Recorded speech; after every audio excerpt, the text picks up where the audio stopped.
Hey guys, I got some sword training for you today. Okay, now you can do this with a sword or a body bar or any kind of a weighted item. You can also take a barbell with one end loaded. All right, so or you can use like a mace bell, for example, like they call it the gada, for example. Okay, you can do that too. Okay, but in this case we're using a sword. This is an oversized bagua sword that Sifu Paul had made for me a long time ago, and this is intentionally oversized. You can see it's very big. I mean, look at the size of it. Look at this. Okay. Now a regular broadsword is more like. Let me just change the angle a bit here. Wait a second here. Now a regular broadsword is more like this size. Okay, it's a lot smaller. Okay, but the thing is that we use the big one because it helps to build good habits. It's very easy to take a small, lighter sword.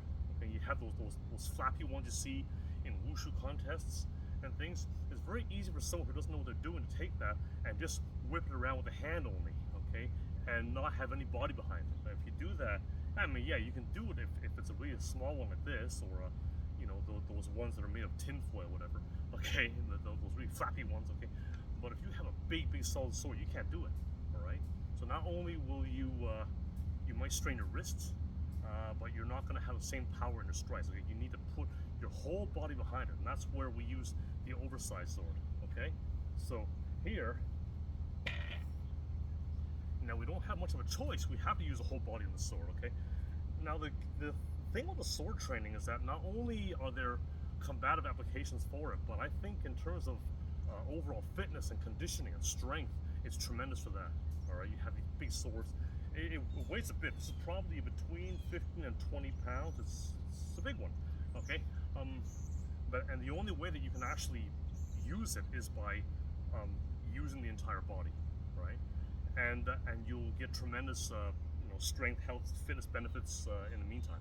Okay, so some of the movements. There's a few basic movements that you want to cover. Okay, first of all, we have the thrust. Okay, so I'm in my stance here. My weight's a bit more on my back leg, and when I go forward, it goes on my lead leg. So everything works together. Okay.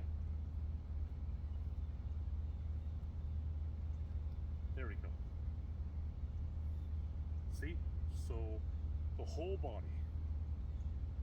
It's not only my arms, but I have my hips, and there's that weight transfer as well. Because nothing works without a weight transfer of some kind. Okay? And make sure that you're gripping the ground properly with those feet. Okay? Okay, that's the first one. Second one would be a downward slash. It could be also a diagonal downward slash. So that'll be more like here, right? So it could be, if you look at a clock, like 11 o'clock and 1 o'clock, okay? Maybe it's something like 11 o'clock here, okay? So again, I'm transferring the weight again, okay? And you notice there's not much wrist action. It's my body which is moving it. My shoulders, my hips, my core, right? That's what's moving it. My wrists are just along for the ride. I don't have this kind of flicky wrist thing going on, okay?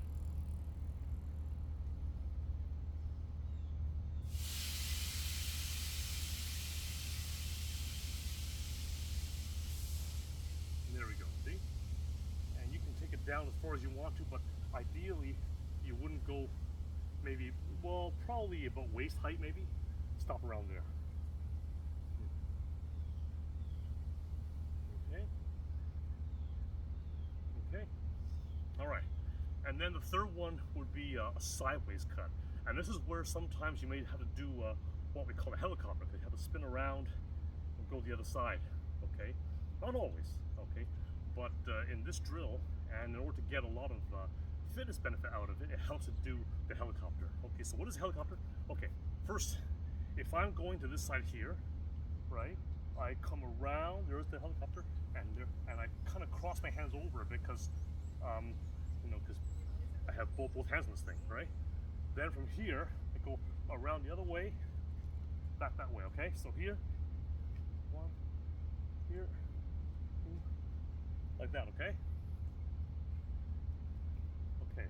I got another one too where I'm gonna stand here, pointing at you, right? Come around and then slash down here. So I'm doing a helicopter movement again there. I'm here in a cat stance. I put a weight on my lead leg and then step through, okay?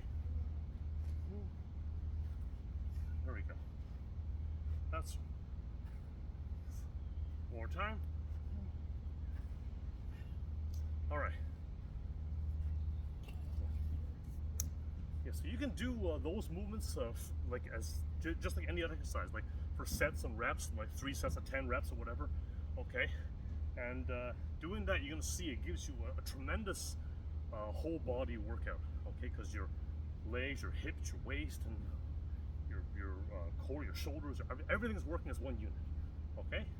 Now, when you first do it, it's gonna be hard. Okay. Like I said, right, you may not have one of these swords lying around, but use a body bar, a barbell weighted on one end, something like that, okay? It'll be hard at first, but after a while, when you get accustomed to doing, to using the whole body, it's gonna help so much, okay? And then later on, if you grab a regular sword, you're gonna have those good habits, and you're gonna have all those good habits. You're not gonna flick with the wrist, that kind of thing. You're gonna know that you have to use a whole body behind it. You know, you're not gonna be able to do it any other way, okay? And that, of course, will transfer over into the empty hands as well. Because if I'm here, I'm doing a shovel hook, all right, I have to get the whole body behind it, okay? You're never just gonna do an arm punch by itself. Gotta get the whole body, okay? So anyways, there you go. There's a sword conditioning for fitness and strength.